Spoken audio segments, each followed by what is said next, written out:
Assalamualaikum warahmatullahi wabarakatuh. Selamat pagi. Alhamdulillah kita bisa bertemu di hari pertama ini untuk training CCNA. Baik, CCNA ini rencananya kita akan laksanakan selama 5 hari ke depan ya, jadi hari Senin sampai hari Jumat besok. Nah, sebelumnya saya mau memperkenalkan diri dulu. Nama saya Muhammad Aditya Hananto. Kemudian kontak saya di aditya@hananto.net. Kurang lebih saya sudah 17 tahun di bidang jaringan. Saat ini saya bekerja sebagai independen spesialis jaringan komputer. Jadi saya tidak terikat dengan perusahaan manapun. Pendidikan terakhir saya dari Fasilkom UI. Kemudian setelah lulus saya mengambil beberapa sertifikasi dari Cisco, Juniper, dan VMware. Nah, untuk mengikuti training ini diharapkan peserta tentu saja sudah terbiasa dengan komputer ya. Saya yakin semuanya sudah biasa lah ya sehari-hari bertemu dengan notebook ya, dengan gadget. Nah, selama 5 hari itu kira-kira kita pelajari apa sih? Nah, kalau kita lihat secara garis besar ya, training CCNA ini dibagi menjadi 6 bagian. Ya, ada network fundamental, kemudian network access, IP connectivity, IP services ya, security fundamental, dan yang topik yang baru adalah automation dan programmability ya. Nah, semoga suara saya cukup jelas terdengar ya, suara dan gambar.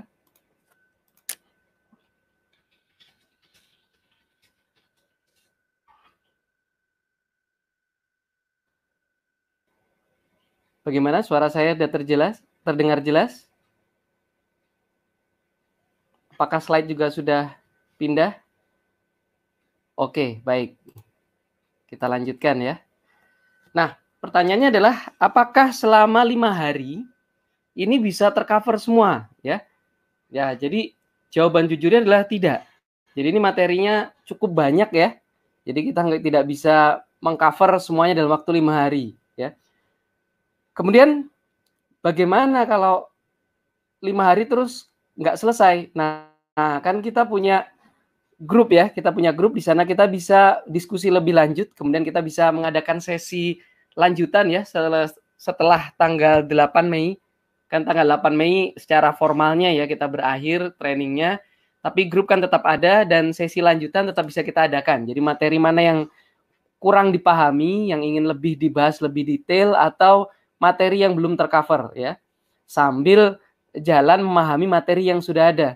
Karena memang kalau materi training dijalankan setiap hari ya selama 5 hari berturut-turut, itu bayangkan dari pagi sampai sore dapat materi sebanyak itu. Nah, biasanya secara efektif yang terserap itu tidak 100% ya normalnya. Ya mungkin karena kita ngantuk, apalagi bagi yang mungkin yang berpuasa ya, sambil lapar juga kan. Nah, jadi konsentrasi tidak bisa terjaga penuh dari pagi sampai jam 3 sore konsentrasi terus, semua materi terserap enggak. Nah, disitulah pentingnya kita ada grup ya, di mana masing-masing itu nanti harus mempelajari lagi ya materi yang sudah diserap selama 5 hari training, kemudian dilatih lagi, dari situ bisa ketahuan mana sih materi yang belum dipahami. Nah, kita fokus ke situ dulu. Nanti kalau misalkan materi yang sudah yang belum dipahami ya, jadi kita ulang dulu, nanti kita bisa lanjut lagi. Misalkan materi yang belum tercover, misalkan automation ya, itu belum tercover. Tapi yang tentang IP services atau IP connectivity itu belum dipahami dengan baik ya. Nah, makanya kita ulangi dulu, baru nanti kita bisa lanjut yang ngadakan sesi tentang automation and programmability, misalkan seperti itu ya. Nah, semoga bisa dipahami. Kemudian yang perlu dimaklumi juga, ya ini kita trainingnya kan tidak di kelas ya, kita secara online. Jadi ada banyak faktor yang mempengaruhi kesuksesan ini ya, terutama misalkan bandwidth ya, kemudian masalah listrik ya. Siapa tahu ini kan kita rata-rata di rumah ya, kalau saya sih di rumah ya.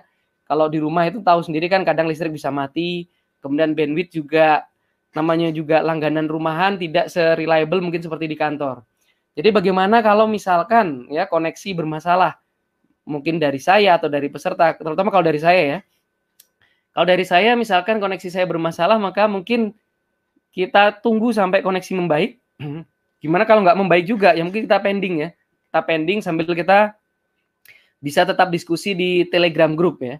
Nah, jadi harap maklum, tapi di sini jangan khawatir misalkan ada satu waktu yang bermasalah, nanti ini bisa kita ganti lah, intinya seperti itu ya. Jadi kita sama-sama saling memahami ya. Masalah bandwidth terutama di Indonesia ini ya. Oke. Baik. Jadi di sini di hari pertama kita akan membahas mengenai network fundamental dan network access. Nah, mungkin di sini dari yang hadir di sini pemahaman tentang jaringannya berbeda-beda. Ada yang sudah pernah belajar basic networking, ada yang belum, ada yang sudah pernah belajar tapi lupa ya. Nah, jadi di sini kita akan refresh dulu ya untuk menyamakan persepsi ya, menyamakan pengetahuan tentang networking basic ya. Jadi bagi yang sudah paham nggak apa-apa, jadi refresh lagi gitu ya. Baik. Nah, kita bahas tentang jaringan ya. Jaringan itu sendiri pasti melibatkan minimal 2 komputer ya, minimal berdua. Kalau sendirian jomblo. Bukan, kalau sendirian tuh bukan jaringan ya. Nah, ketika kita menghubungkan minimal 2 perangkat ya, minimal 2 perangkat untuk bisa berkomunikasi, maka kira-kira apa yang harus sama? Nah, seperti kalau saya bicara nih ya, kemudian beberapa orang yang lain mendengar ya. Nah, kemudian selain mendengar, memahami apa yang saya bicarakan. Nah, kira-kira apa yang harus sama? Yang harus sama adalah bahasanya. Jadi bukan hanya sekedar mendengar, kalau bahasanya beda, maka nggak bisa komunikasi ya, jaringan itu nggak bisa terbentuk. Ya contoh kalau misalkan saya di sini bicara pakai bahasa Perancis gitu ya, sedangkan pendengarnya rata-rata nggak bisa bahasa Perancis, walaupun dengar tapi nggak ngerti ya. Ini ngomong apa ini ya, apa kumur-kumur ini ya. Padahal saya ngomongnya tentang jaringan, tapi karena pakai bahasa yang lain, maka yang lain nggak bisa memahami. Nah, sama dengan di jaringan. 2 komputer ini walaupun saling mendengar ya, misalkan bisa saling ngirim, bisa saling terima, tapi kalau bahasanya beda, maka mereka nggak bisa ngobrol. Nah, kalau di jaringan, bahasa itu adalah protokol. Jadi sering sekali kan kita dengar istilah protokol kalau di jaringan. Nah, protokol itu adalah bahasa. Nah, kita sekarang menggunakan jaringan raksasa, yaitu namanya jaringan internet. Ya, tak terhitung jumlah perangkat yang terhubung, dari perangkat yang kecil seperti sensor-sensor sampai perangkat yang besar-besar, server dan sebagainya ya. Nah, miliaran perangkat tersebut bisa berkomunikasi karena menggunakan protokol yang sama. Nah, ada yang tahu protokol apa yang kita gunakan ya, terutama di internet? Nah, ini protokol yang sering kita dengar istilahnya, yaitu TCP IP. Jadi nggak peduli mereknya apa ya, merek perangkatnya, selama menggunakan protokol yang sama, yaitu kita gunakan TCP IP di internet, maka perangkat-perangkat di internet tersebut bisa berkomunikasi. Nah, untuk memudahkan kita belajar ya, memudahkan kita belajar mengenai jaringan komputer dan untuk lebih membedakan fungsi di jaringan komputer, maka dibuatlah pemodelan ya. Nah, ini model yang paling sering kita dengar ya, yaitu OSI model. Ini kalau belajar jaringan pertama kali, mungkin ada yang di TKJ atau kuliah mengikuti mata kuliah jaringan komputer, pasti OSI model ini wajib gitu ya. Biasanya selalu pasti ada. Nah, OSI model ini dibuat oleh ISO ya. Jadi yang sering bikin standarisasi ISO 9000, ISO 27000 dan sebagainya. Nah, dia yang membuat OSI model. Nah, OSI sendiri kepanjangan dari Open System Interconnection ya. Nah, Open System Interconnection. Nah, OSI model ini membagi jaringan ya menjadi 7 layer. Jadi tahapan untuk berkomunikasi di jaringan itu melalui 7 tahapan ya, 7 layer. Nah, 7 lapisan atau 7 layer tersebut dimulai dari paling bawah. Jadi paling bawah itu layer 1 ya. Paling bawah itu layer 1. Nah, kemudian paling atas itu adalah aplikasi yang kita gunakan. Ya, ada yang masih hafal OSI model, mungkin dulu pernah dapat mata kuliah jaringan komputer atau di SMK misalkan. Nah, untuk memudahkan menghafalkan itu ada caranya ya. Ya, anak Pak Soleh tidak nakal dan pintar. Nah, itu cara menghafalkannya ya. Anak Pak Soleh tidak nakal dan pintar. Bacanya dari atas. A. A ini apa? Application. Ya. Kemudian P, presentation. Kemudian S, session. T, transport. Kemudian N, network. Kemudian D, data link. Sama P, physical. Nah, jadi ini application, presentation, session, transport, network, data link, dan physical. Nah, ini 7 lapisan atau 7 layer. Nah, dari 7 ini dibagi menjadi 2. Ya. 2 bagian besar. Yang atas namanya upper layer. Ya, ya jelas ya, atas upper. Ya. Kalau bawah apa? Ya lower layer. Nah, lower layer itu fokusnya pada data transport. Nah, fokusnya pada data transport. Sedangkan kalau upper layer fokusnya pada data handling. Nah, maksudnya seperti ini. Lower layer itu mirip seperti kurir ya, seperti tukang pos. Ya, fokusnya adalah membawa paket dari satu titik sampai ke titik tujuan. Nah, kalau sudah sampai di tujuan, maka udah selesai nih tugasnya lower layer ya. Kayak kurir, tukang pos kan seperti itu. Kalau udah nyampe ya udah terserah mau diapain. Nah, si upper layer itu kan menerima paketnya, maka dia yang menghandle. Nah, ini paket ini, data ini mau diapain? Mau dimasukkan ke database, mau dimasukkan ke storage, atau ditampilkan ke layar dan sebagainya, atau dihitung menggunakan formula atau rumus tertentu. Nah, itu tergantung dari upper layer. Jadi kalau kita lihat di sini upper layer ini lebih banyak ke software ya. Software kan tugasnya menghandle data, memproses, mengolah data. Nah, sedangkan kalau network engineer fokus utamanya adalah di data transport. Jadi kalau network engineer itu udah bisa ngeping, ya paling enggak itu pekerjaannya 50% selesai lah ya kasarnya gitu. Ya kalau udah ngeping itu kan udah nyambung. Ya tinggal kita tambahkan fitur-fitur sesuai dengan. Nah, sekarang kita akan bahas secara ringkas, secara singkat, apa fungsi dari masing-masing layer ini ya, mulai dari layer 1 sampai layer 7. Ya, kita mulai dari layer physical. Oke, physical ini layer 1. Nah, layer 1 atau layer physical ini tugas utamanya adalah ya sesuai namanya, dia secara fisik membawa data dari pengirim sampai tuh ke tujuan. Nah, yang dia bawa adalah ini, bit stream. Ya. Jadi biner. Jadi bit stream tuh biner digit stream, aliran ya. Jadi aliran biner 0 dan 1. Jadi data yang kita kirim sekompleks apapun, ya seperti ini kita ada video, ada suaranya ya. Ini cukup kompleks. Nah, oleh layer physical itu dia hanya berupa 0 dan 1 saja ya. Karena itu yang diolah oleh komputer sebenarnya dalam informasi 0 dan 1. Nah, contoh dari physical itu yang paling mudah apa? Ya kabel ya. Kita mengenal kabel tembaga ya. Kabel tembaga UTP, STP. Ini yang sering kita temui di rumah-rumah atau di kantor-kantor ya. Kita colok dari switch ke printer, dari switch ke notebook atau ke access point ya pakai kabel UTP. Nah, pada kabel UTP ini bit stream itu berupa tegangan listrik ya, voltase. Jadi dari minus 12 volt sampai plus 12 volt ya, naik turun ya, tergantung sinyal ya, tergantung biner 0 dan 1-nya seperti apa. Kapan naik, kapan turun ya. Nah, ini orang transmisi yang fokus ke masalah fisikal ya. Kemudian kabel lain yang sering kita temui adalah fiber optik. Nah, ini kita temui sering di jalan ya, suka bikin macet.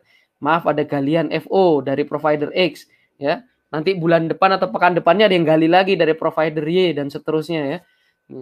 Nah, jadi kalau fiber optik ini bahannya adalah kaca ya, serat kaca. Jadi setipis rambut ya. Kalau pernah kita lihat kabel FO di dalamnya itu seperti rambut ya, cuman bening karena terbuat dari kaca. Nah, kalau kaca ini kan tidak bagus ya untuk dilalui tegangan listrik, maka bentuknya bukan voltase ya, bukan tegangan listrik yang lewat. Berbeda dengan tembaga tadi. Kalau tembaga kan memang penghantar listrik.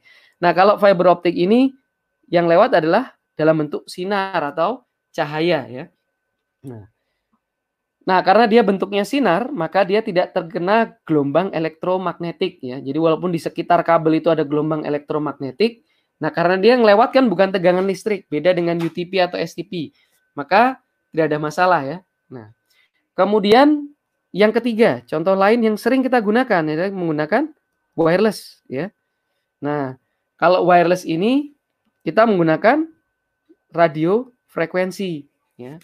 Jadi bukan berupa tegangan listrik, bukan berupa sinar, tapi berupa gelombang radio ya, menggunakan frekuensi tertentu. Ya, contohnya yang paling sering kita gunakan kalau kita di rumah ya, WiFi. Nah, itu menggunakan frekuensi gratis ya, sekitar 2,4 GHz dan 5 GHz ya. Nah, jadi ini adalah contoh fisikal ya, yang menghantarkan data kita berupa 0 dan 1 ya. Contoh perangkat fisikal lain adalah hub. Kemudian repeater. Repeater atau penguat sinyal. Hub itu sendiri juga bisa berfungsi sebagai repeater karena dia menguatkan sinyal. Nah, mengenai hub ini nanti kita akan bahas juga, kita akan singgung di topik mengenai switching ya. Karena hub sama switch itu ada kemiripan, walaupun berbeda tapi ada kemiripan. Baik, berikutnya kita lanjut ke layer di atasnya ya. Layer 2. Apa tadi layer 2? Ya, depannya D yaitu data link.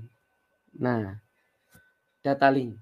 Nah, pada data link ini apa fungsinya ya? Fungsi di layer 2 ini, oke, kita bahas yang pertama adalah switching ya. Jadi kalau switching itu aslinya di layer 2 ya, layer 2 switching. Jadi kalau kita ketemu switch ya, ketemu switch Ethernet switch. Nah, Ethernet switch itu bekerja di layer 2. Kemudian fungsi yang lain adalah error checking. Nah, error checking. Jadi data yang diterima itu akan dicek ya. Dicek error apa enggak ya. Itu di layer 2. Nah, tapi di layer 2 ini tidak melakukan error recovery ya. Jadi misalkan ada yang error ya. Sama layer 2 itu hanya dibilang oke ini error, di drop gitu ya. Tidak ada mekanisme untuk ini yang error diapain gitu, enggak ya. Kalau error ya udah cuma dicek, oh ini error, kemudian di drop ya. Nah, untuk menggantikan data yang error tadi itu nanti ada protokol lain ya. Ada protokol lain yang mikir. Tapi yang jelas bukan di layer 2 ini ya. Oke. Berikutnya di layer 3. Layer 3 namanya adalah network. Nah, di layer 3 ini ada fungsi yang sering kita dengar yaitu routing. Ya kan, routing switching. Ya, kalau routing di layer 3, kalau switching di layer 2 ya. Nah, kalau switching tadi dilakukan oleh switch ya, contohnya switch Ethernet, switch frame relay gitu. Nah, kalau routing dilakukan oleh siapa? Ya mudah ya, oleh router. Jadi router itu layernya di atas dari switch. Nah, tapi ada juga switch yang fungsinya jadi satu dengan router ya, kita sebutnya multi layer switch atau layer 3 switch. Nah, itu nanti detailnya di bagian switching. Nah, kemudian di layer 4 itu layer transport. Oke. Pada layer transport ini ada beberapa fungsi. Fungsi yang pertama adalah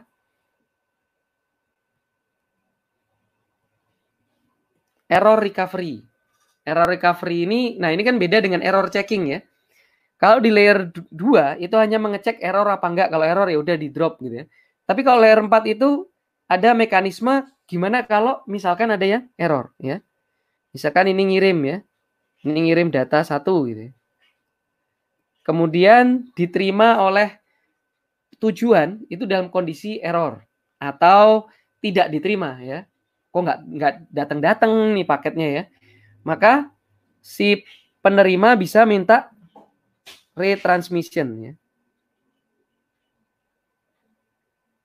Dia meminta kepada pengirim, pengirim, tolong dikirim ulang. Nah, jadi nanti si pengirim akan kirim ulang lagi. Oke, saya kirim ulang deh, gitu ya.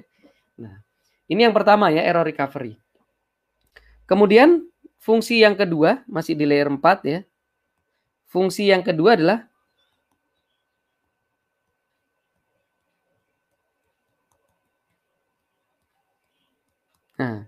virtual connection management. Nah, misalkan kita punya perangkat, itu secara fisik sudah terhubung ya. Secara fisik sudah connect, apakah lewat kabel atau lewat wifi ya. Intinya secara fisik sudah connect, sudah terhubung. Nah, tapi supaya bisa komunikasi itu kan butuh prosedur ya. Ya, misalkan kita duduk sebelahan lah ya di bis gitu ya sama orang gitu.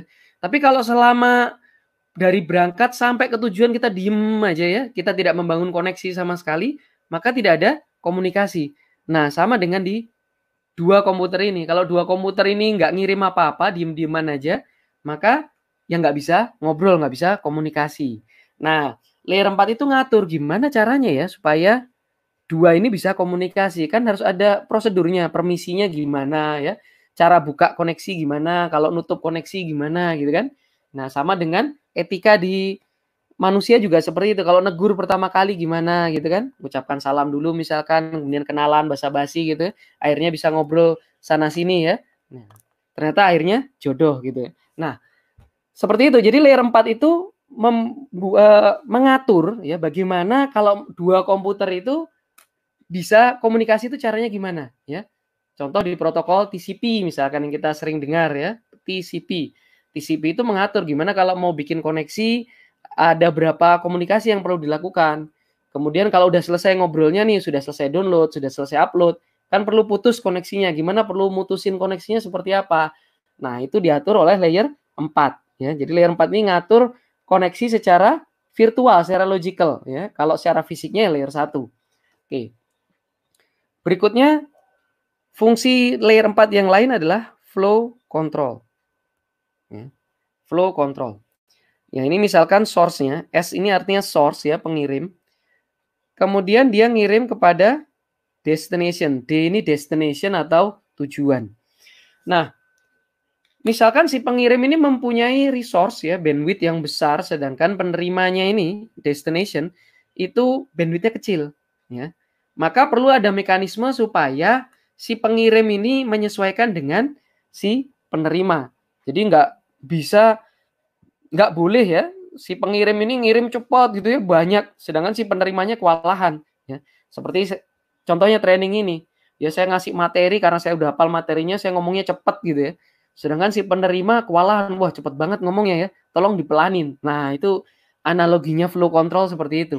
Jadi si penerima itu intinya minta kepada si pengirim, jangan cepat-cepat, sesuaikan dengan kemampuan saya. Ya. Apalagi kalau banyak yang miss ya, banyak loss paket atau ada yang error, maka kecepatan harus diturunkan. Kemudian fungsi lain adalah window size. Nah ini ada hubungan dengan flow control. Jadi window size itu artinya sekali kirim itu berapa segmen ya. Contoh misalkan sekali kirim 3, 1, 2, 3 gitu ya. Jadi nggak dikirim semua. Misalkan kita punya 100 segmen gitu ya. Nah, beberapa protokol itu nggak langsung ngirim 100-100-nya. Jadi dia akan mengirim sebagian ya. Dikirim 5 dulu, apa 10 dulu. Habis itu nunggu konfirmasi atau acknowledgement. Oke, udah dikirim nih. Udah diterima ya. Segmen 1, 2, 3 udah terima. Oke, lanjut gitu ya. Nah, seperti itu window size ya. Window size ini bisa bervariasi tergantung lancar atau enggaknya komunikasi.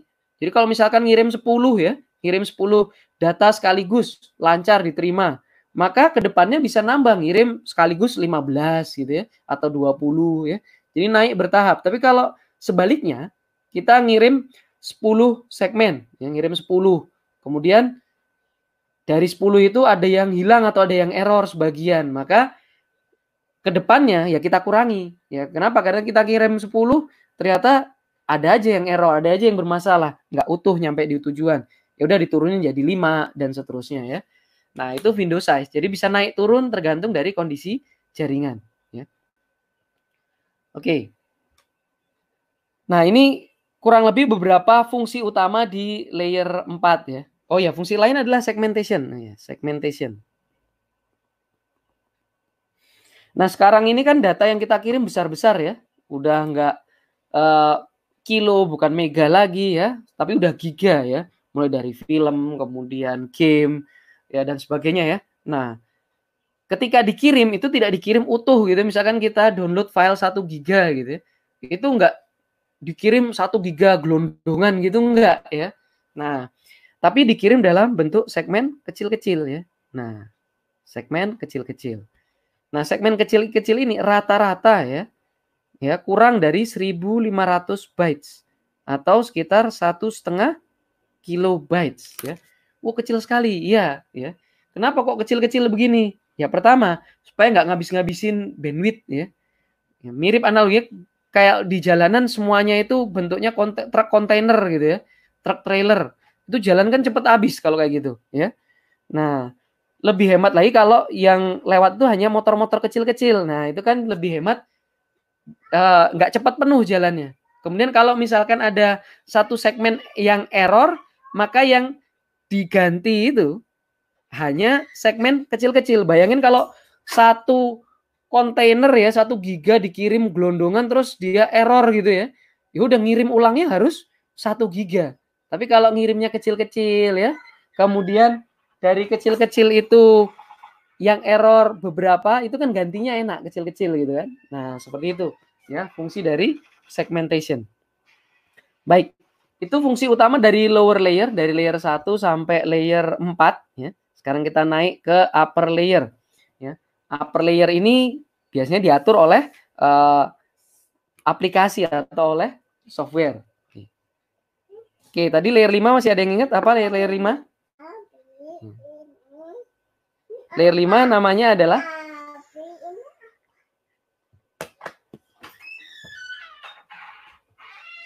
Oke, layer 5 ada yang masih ingat? Layer 5 adalah session ya. Layer 5 session. Nah, session. Oke. Kalau kita sudah biasa berkomunikasi di jaringan, nah kita tentu pernah remote config ya.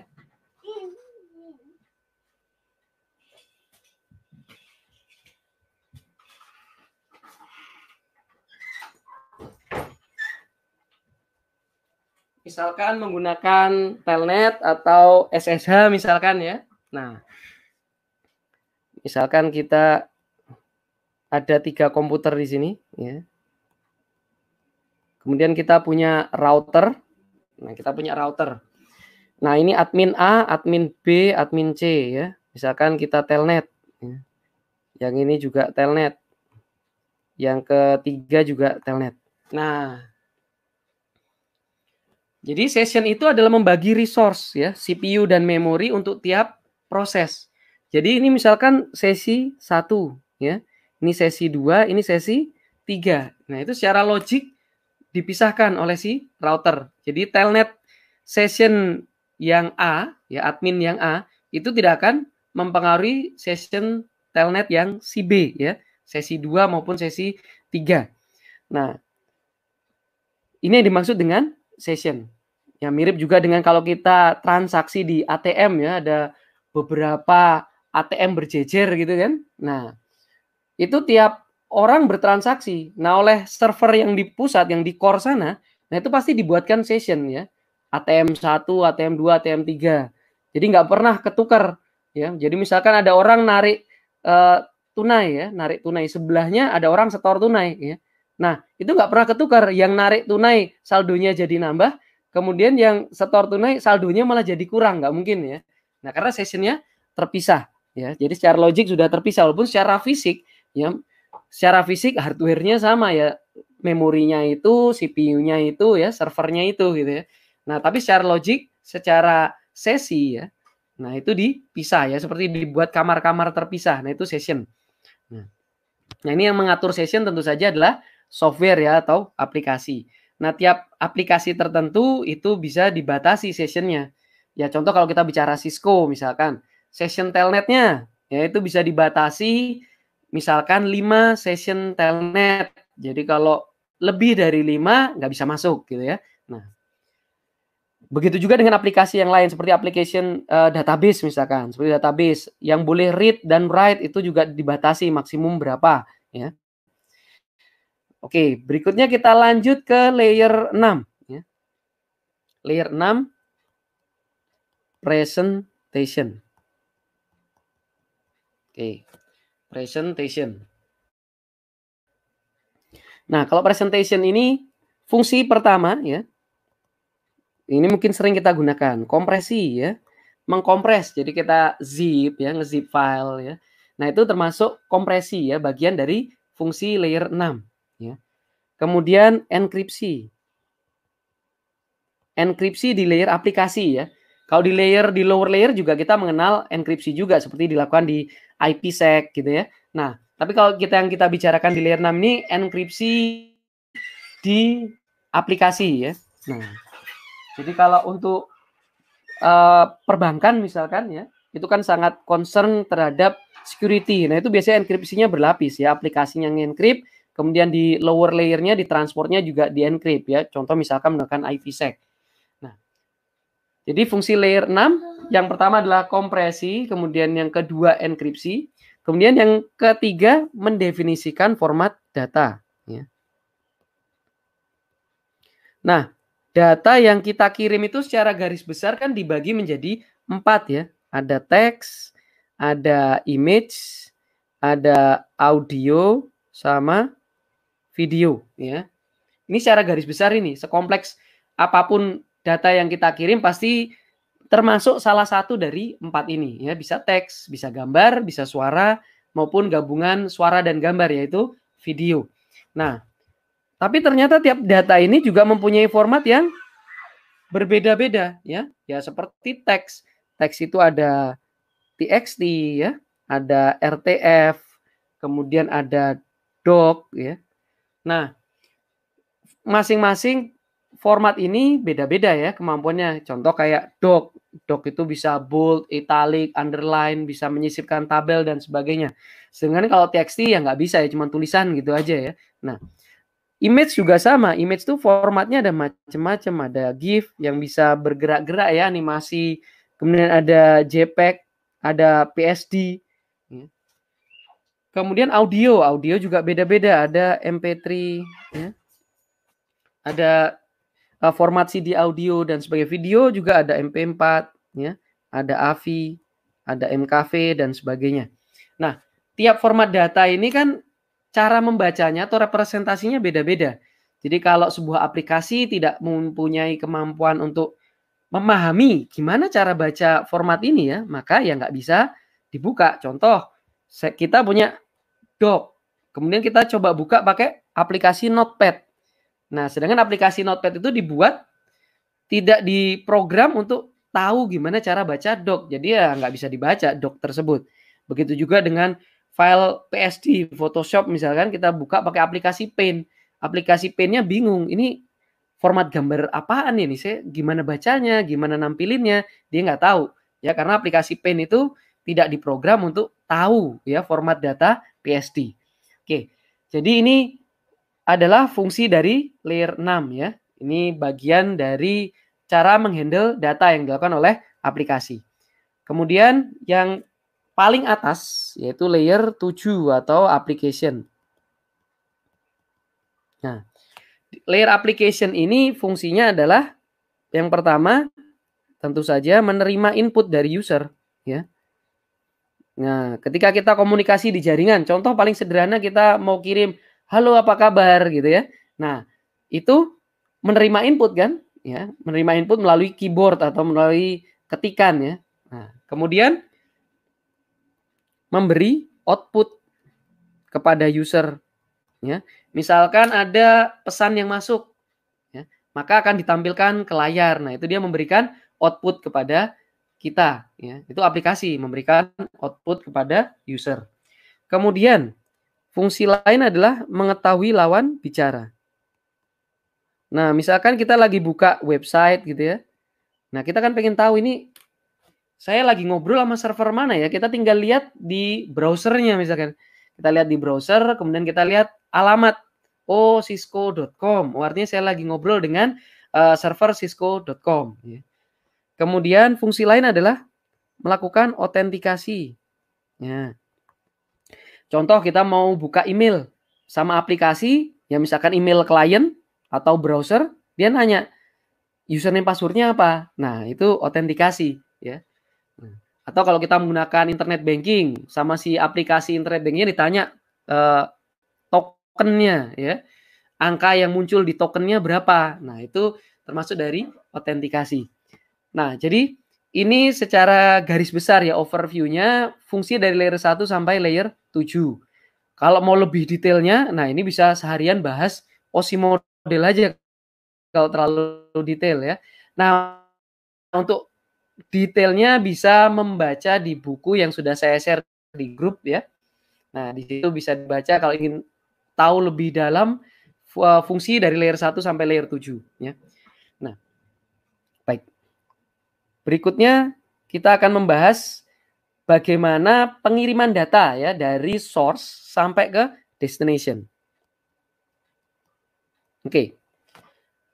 Kita bayangkan ketika kita mau ngirim paket ke teman kita ya, lewat kurir ya. Misalkan kita lewat kurir seperti Tiki, JNE ya, JNT dan sebagainya. Maka yang kita lakukan adalah kita membungkus paket ya kan? Kita bungkus ya.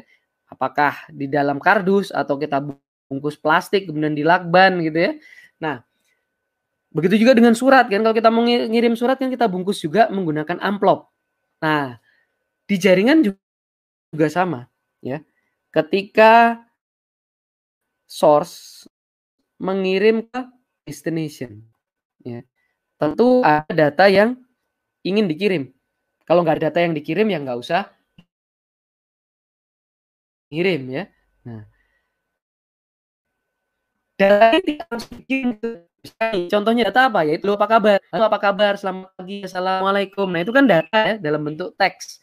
Nah, data ini dikirim harus dibungkus dulu. Nah, bungkusnya pakai apa? Yang jelas bukan kardus ya, bukan plastik, bukan amplop, tapi dibungkusnya menggunakan yang namanya header. Ya. Nah, kalau namanya header ya di depan ya, head ya. Nah, kemudian kalau di belakang namanya trailer ya, ekor. Nah, trailer ini contohnya FTS. Oke, ini tepatnya trailer ya, ekor. Ya. Contoh dari trailer itu FCS. Nanti kita akan bahas lebih detail mengenai FCS ini.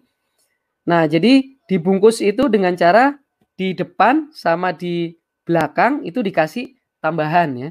Nah, kemudian datanya di tengah sini.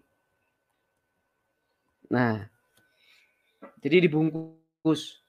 Nah, ini baru diangkut secara fisik sampai ke tujuan ya. Nah, sampai di tujuan sama seperti ketika kita menerima paket. Kita terima paket, apa yang kita lakukan? Ya kita bongkar ya. Kalau nggak dibongkar bungkusnya, nggak tahu isinya itu apa. Isinya itu benar apa enggak, kan kita nggak tahu. Nah, jadi ketika sampai di tujuan, yang dilakukan adalah membongkar header sama trailernya. Ya. Nah, kemudian nanti tinggal dicek isi datanya. Ya. Nanti ada dua kemungkinan, oke atau nah. Oke, oh datanya utuh, datanya lengkap. Oh, datanya ternyata tidak utuh ya, atau datanya nggak sampai ya. Nah, Jadi di pengirim dia melakukan pembungkusan data dengan header dan trailer ya. Nah, ini disebut sebagai data encapsulation. Nah, data encapsulation. Nah, sedangkan di destination tugasnya adalah membongkar datanya. Membongkar itu apa? Data encapsulation atau decryption.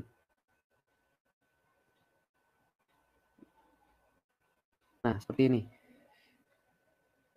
Jadi, pengirim melakukan data encapsulation, penerima melakukan data de-encapsulation. Nah, itu secara umumnya. Jika sekarang coba kita lihat apa sih headernya sama trailer yang diberikan kepada data sebelum dikirim ya di sisi pengirim.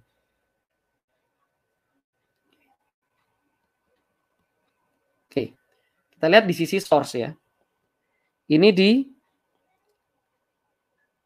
atas dia menginputkan, usernya menginputkan data ya, ini data mentah, tidak bisa dikirim ya.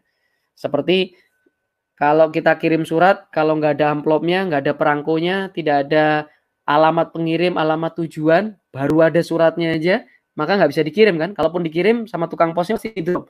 Ini mau kemana suratnya? Kok cuma surat aja, nggak ada perangko, nggak ada amplop, ada atau dan tujuan. Ya. Nah, di aplikasi, ya, di aplikasi dikasih application head. Nah, seperti jadi aplikasi pertama kali memberikan header. Ya. Nah, apa isinya? Ya. Nah, isinya tentu saja berhubungan dengan aplikasinya, ya. Mulai dari aplikasi apa. Makanya kalau kita misalkan pakai Firefox dan sebagainya itu kan ketahuan ya sama penerima di ujung sana. Aplikasi, kemudian send-nya ya. Kemudian data ini akan turun lagi ke bawah ya, ke layer transport. Oleh layer transport dikasih header lagi ya. Ini layer 4 kan. Jadi nambah. Ya, sebelumnya aplikasi ngasih header, sekarang layer 4 atau transport itu ngasih header juga ya. Jadi layer 4 header. Nah, layer 4 header ini salah satu isinya adalah source port dan destination port ya. Nah, port di sini bukan port fisikal ya, tapi port logical ya. Jadi port logical. Contoh, misalkan kita menggunakan protokol HTTP untuk browsing ya. Nah, itu defaultnya HTTP itu menggunakan port 80, walaupun bisa diganti ya, tapi kita bicara default port 80. Kalau secara fisik kita cari port 80 itu gimana gitu. Kalau kita cari port 80 nggak ada ya. Karena itu ya logical untuk membedakan satu service dengan service yang lain yang menggunakan logical port. Port sendiri 6 bit ya, sekitar 65 ribuan ya, sekitar 65 ribu logical. Nah, jadi di sini dihitung Kang ngirimnya pakai port berapa, tujuannya pakai port berapa. Nah, data yang sudah mempunyai layer 4 header ini disebut sebagai segmen. Jadi kalau layer 4 itu nama data unitnya adalah segmen. Segmen ini turun bawah layer 3. Layer 3 itu network. Kalau tadi transport layer 4. Nah, layer 3 ngasih header. Layer 3 header, layer 4 header, application header, data.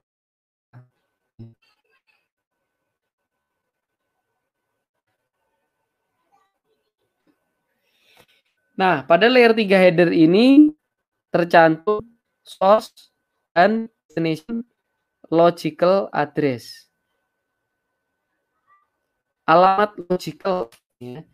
Jadi alamat logik dari pengirim dan tujuan. Alamatnya apa? IP address. Ini alamat yang sering kita temui ya, sering kita dengar atau sering kita ucapkan. IP berapa? IP address-nya berapa ya. Nah, itu alamat logical ya. Jadi alamat yang diberikan oleh protokol tertentu, protokol IP. Keluar dari pabrik alamat itu nggak ada. Jadi kita punya notebook, router, switch ya, itu tidak punya IP yang fix, yaitu alamat logical itu, bukan physical, bukan hardware address. Nah, alamat logical ini tergantung protokolnya. Ya kalau misalkan kita pakai selain IP seperti IPX gitu ya, seperti si LNP, protokol selain IP, yaitu alamat logicalnya beda lagi, ya tidak menggunakan IP address. Ya. Nah, kalau sudah dikasih layer 3 header seperti ini namanya bukan segmen, tapi namanya adalah paket. Ya. Jadi paket itu adalah data unit di layer 3, ya, atau di network layer. Nah, paket ini akan turun lagi ke bawah ke layer 2. Layer 2 yaitu data link. Ya. Nah, data link. Nah, di data link ini ditambahin depan sama belakang. Ya. Kalau layer 3, layer 4 tadi nambahin header aja ya. Nah, kalau layer 2 ini nambahin header, layer 2 header.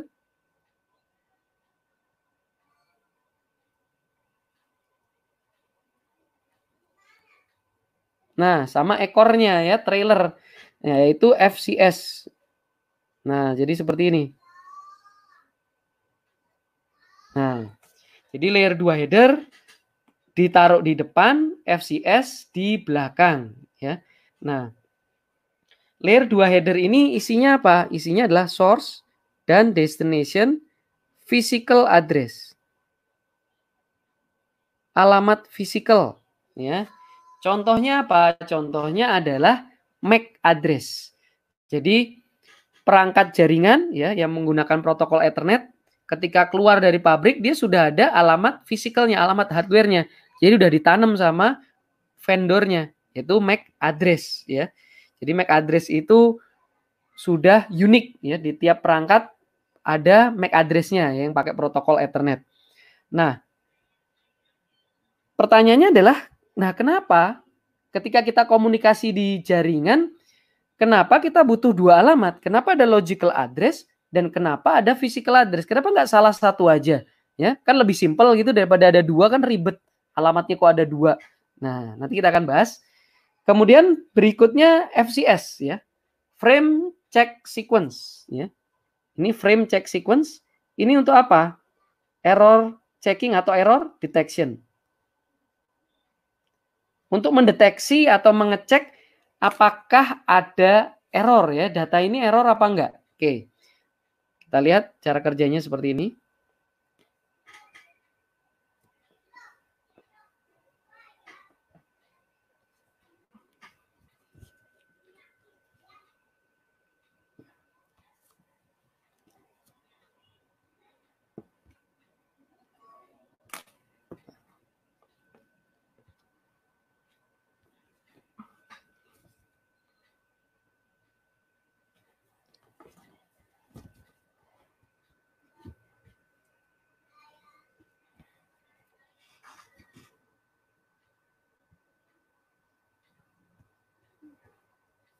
Oke.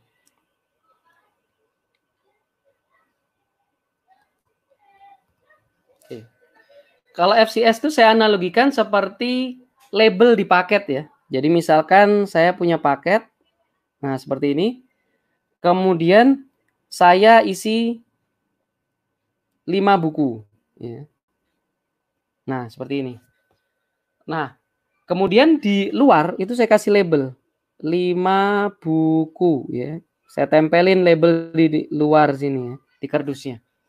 Nah, ini saya analogikan seperti FCS. Nah, jadi nanti ini akan dicek oleh si penerima ya, 5 buku. Kemudian dibandingkan dengan yang di dalam ya, yang di dalam kardus tersebut. Jadi ini kita kirim sampai di tujuan ya. Kemudian si penerima akan mengecek 5 buku ya. Kemudian berikutnya dia hitung buku yang ada di dalam. Dia lihat FCS-nya atau labelnya itu 5 buku. Tapi ternyata ketika dilihat di dalam bukunya cuma 4. Ya. Maka si penerima itu bisa tahu bahwa wah ini nggak lengkap nih isinya nih. Ya. Kok FCS-nya 5 tapi ternyata isi bukunya, isi kardusnya cuma 4. Nah, ini contoh analoginya ya. Jadi FCS itu dihitung setelah datanya siap ya, kemudian FCS itu dihitung menggunakan rumus matematika tertentu ya, kemudian dikirim ke tujuan. Nanti sampai di tujuan, si penerima akan melihat FCS yang diterima. Kemudian si penerima juga akan menghitung ya, menghitung FCS-nya. Nah, itu dibandingkan FCS yang diterima dengan FCS yang dihitung oleh penerima sama apa enggak ya. Kalau sama, oke, datanya nggak error. Tapi kalau beda, maka datanya error. Ya, mirip seperti ini. FCS yang diterima itu 5 buku, kemudian FCS yang dihitung isinya 4 buku. Nggak match kan? Nggak sama. Nah, itu artinya error datanya ya. Jadi isi dusnya itu nggak sama dengan labelnya.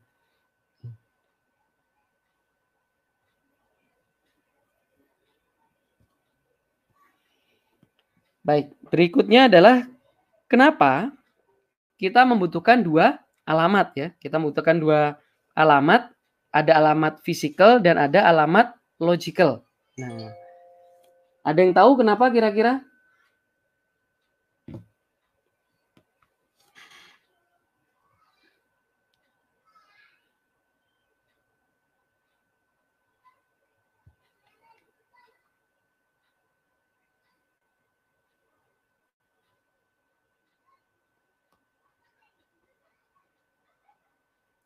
Ada yang tahu kira-kira kenapa kita butuh 2 alamat?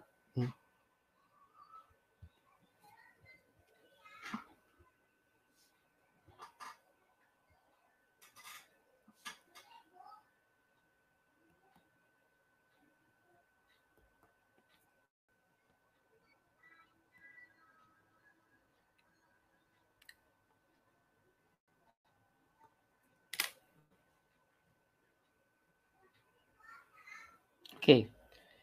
Kenapa kita butuh 2 alamat? Misalkan saya Adit ya, saya di Jakarta ya. Saya mau kirim paket kepada Budi yang ada di Surabaya. Oke. Nah, secara fisik saya tidak membawa paket itu langsung ke Budi di Surabaya ya, tapi saya minta tolong kurir ya. Ya misalkan kantor pos lah ya. Misalkan ini kantor pos. Nah, kalau saya mau kirim paket ke Budi di Surabaya, saya harus tahu alamat Budi. Pasti ya, saya harus tahu alamatnya Budi yang ada di Surabaya, alamat lengkapnya ya. Nah, selain alamatnya Budi, ada nggak alamat lain yang saya harus tahu? Jadi kalau Anda mau ngirim paket ke saudara atau ke teman, sudah pasti harus tahu alamat saudara atau teman tersebut kan? Nah, tapi selain alamat itu harus ada yang diketahui lagi nggak? Misal nih, kita udah tahu nih alamatnya saudara kita ya. Nah, tapi kita nggak tahu alamatnya kurir, alamatnya kantor pos nggak tahu, Tiki, JNE, dan kawan-kawannya kita nggak tahu. Kira-kira bisa ngirim nggak? Ya nggak bisa. Ya kita harus bawa sendiri. Ya kalau dekat sih nggak apa-apa. Kalau jauh seperti ini, ya apalagi di masa PSBB ini kan saya nggak bisa mudik ke Surabaya. Ya. Nah, jadi ada 2 alamat yang perlu diketahui, yaitu alamat tujuan, ya, alamat tujuan si Budi ini sama alamat kurir. Ada 2 alamat yang saya harus tahu. Ya. Jadi kalau saya misalkan saya di Jakarta, maka saya cari aja kantor pos Jakarta yang terdekat dengan saya. Ya. Nah, jadi secara logical, kalau secara logical pengirimnya adalah Adit. Ya. Tujuannya adalah Budi. Ini secara logical. Ya. Tapi secara fisikal tidak sesimpel ini. Ya. Secara fisikal paket ini bergerak dari saya ke kantor pos Jakarta. Ya, dari saya ke kantor pos Jakarta. Jadi source-nya siapa? Source-nya dari Adit ya. Destination-nya adalah kantor pos Jakarta. Nah, kemudian dari kantor pos Jakarta itu ya saya buat lebih simpel aja ya, langsung ke kantor pos Surabaya. Ya. Nah, maka alamat source dan destination-nya berubah. Yaitu dari mana? Dari kantor pos Jakarta dari kantor pos Jakarta ke kantor pos Surabaya. Ya. Jadi alamat fisikalnya berubah kan? Pengirimnya bukan saya lagi secara fisik, tapi secara fisik yang ngirim itu kantor pos Jakarta dengan tujuan kantor pos Surabaya. Ya. Nah, dari kantor pos Surabaya ini akan diteruskan ke Budi. Jadi berubah lagi di sini. Source-nya adalah kantor pos Surabaya dengan tujuan Budi di Surabaya. Jadi kita lihat di sini kalau secara logical ya, secara logical alamat itu nggak berubah ya. Pengirimnya saya, tujuannya Budi. Atau kita sebut end to end dari ujung ke ujung. Ya, alamat logical itu mendefinisikan ujung ke ujung, end to end. Source-nya Adit, tujuannya Budi. Tapi kalau physical itu hope by hope ya. Kalau alamat physical ini hope by hope. Ya. Jadi dari Adit tujuannya kantor pos Jakarta. Dari kantor pos Jakarta tujuannya ke kantor pos Surabaya. Ya, dari kantor pos Surabaya ke Budi. Nah, jadi kenapa kita butuh dua alamat? Karena kita harus tahu secara fisiknya kita kemana. Memang kita ngirimnya ke Budi, tapi secara fisik kan nggak langsung ke Budi. Kita harus tahu alamat kurir terdekat. Jadi kalau alamatnya Budi tahu, tapi alamatnya kurir terdekat nggak tahu, ya nggak bisa kirim ke Budi. Nah, ini mirip seperti di jaringan ya. Contoh di jaringan seperti ini. Ini komputer saya ya, komputer Adit ya. Kemudian saya dengan komputer Budi itu terpisah dua router ya. Ini router 1, ini router 2 ya.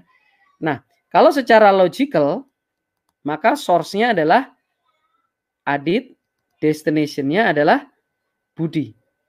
Ya. Tadi alamat logical sempat saya singgung. Contoh dari alamat logical adalah IP ya. Contohnya adalah IP. Jadi di sini pengirimnya adalah IP-nya Adit, tujuannya IP-nya Budi. Ini adalah secara logicalnya. Nah, kalau secara fisikalnya, pertama itu dari Adit, dari PC Adit ke router 1.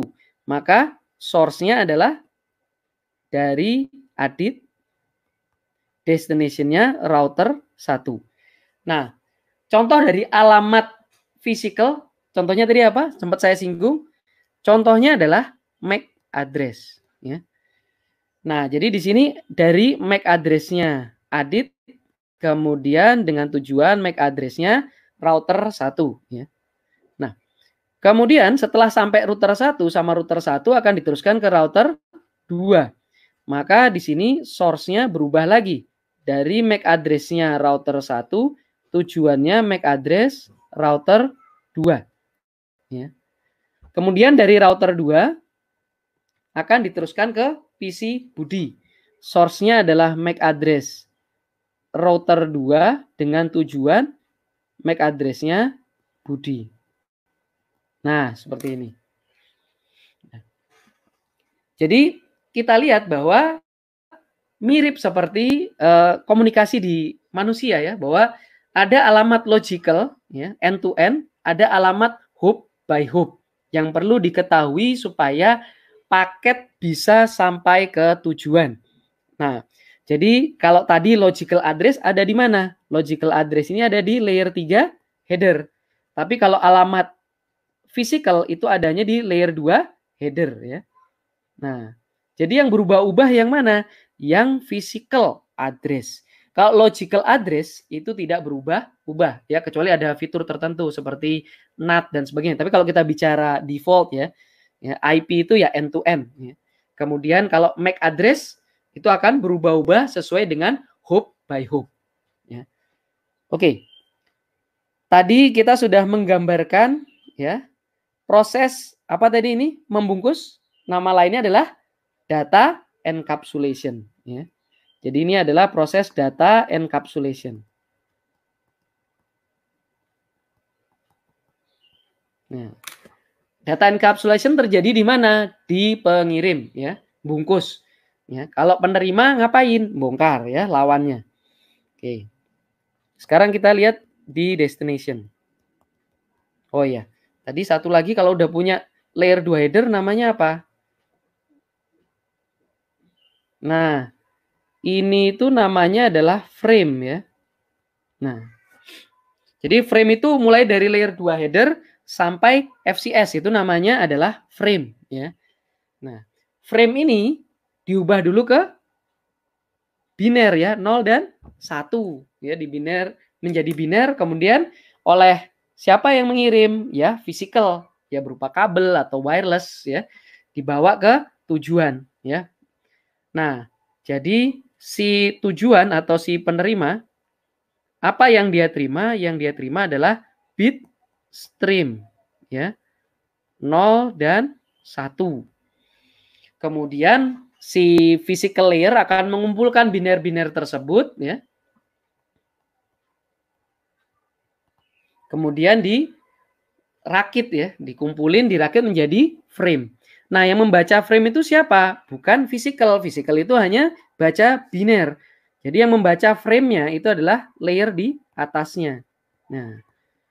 Nah, di layer data link atau di layer 2 ini yang dia baca adalah headernya, layer 2 header dan FCS. Tadi isi layer 2 header apa? Source, address, destination, address. Siapa pengirimnya? Siapa tujuannya? Yang paling penting tujuannya tentu saja ya, kayak surat. Surat itu yang paling penting tujuannya ya. Makanya surat kaleng itu bisa nyampe. Kan pengirim nggak penting ya. Surat kaleng itu kan pengirimnya nggak jelas ya. Yang penting tujuannya. Nah, dibaca siapa pengirim, siapa tujuannya buat saya apa bukan nih? Kalau buat saya oke, dibaca. Tapi kalau bukan buat saya, ya udah di drop ya. FCS tadi fungsinya buat apa? Buat mendeteksi error ya. Jadi hitung FCS-nya dibandingkan dengan FCS yang diterima. Kalau sama, oke, datanya nggak error.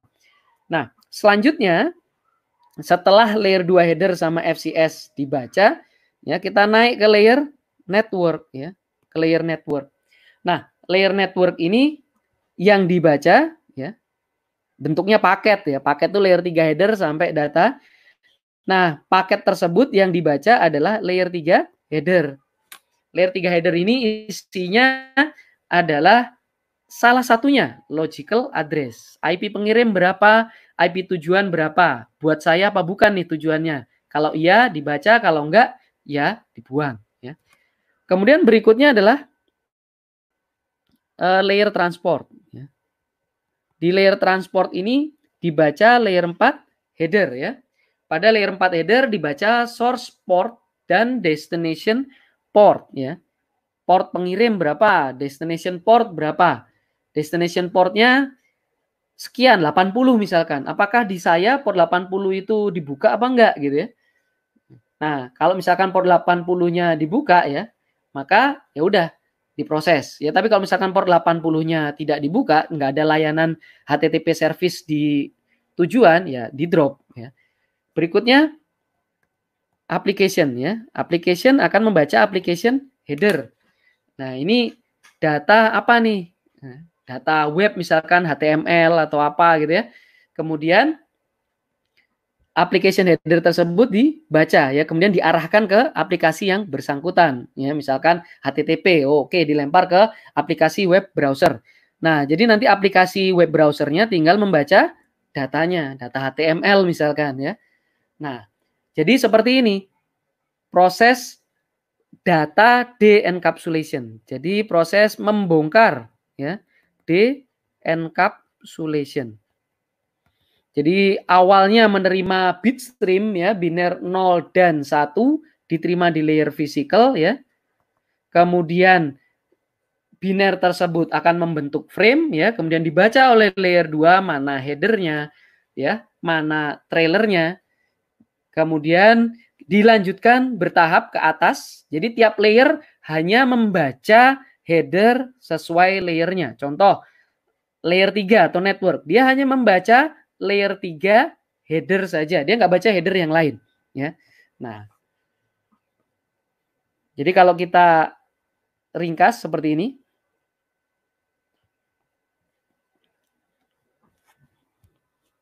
Nah,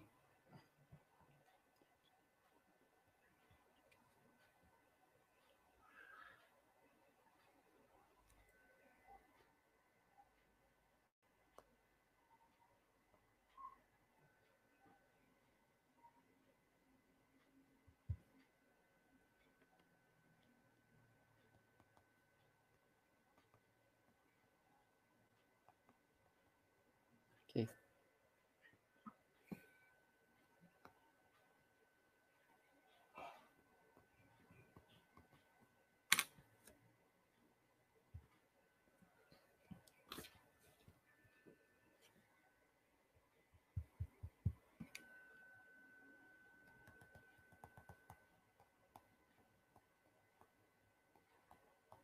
Oke.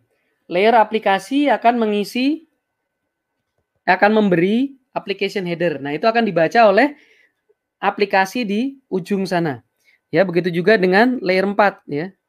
Layer 4 itu akan memberikan layer 4 header ya. Kemudian ini akan dibaca oleh layer 4 di ujung sana ya. Dia baca layer 4 header. Layer 3 di pengirim memberikan layer 3 header. Ini akan dibaca oleh layer 3 di ujung sana.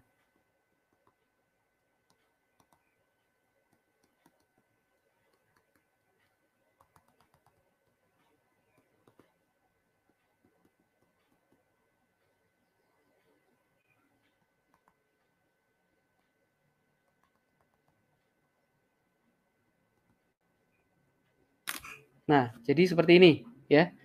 Jadi layer yang sama itu seolah-olah ya berkomunikasi dengan layer yang sama di tujuan. Ya walaupun secara fisiknya memang lewat bawah dulu ya. Ke layer 1 dulu baru dari di tujuan naik ke aplikasi. Tapi secara logiknya itu seperti ini. Layer 4 itu ngobrolnya sama layer 4 ya. Layer 3 ngobrolnya sama layer 3 ya.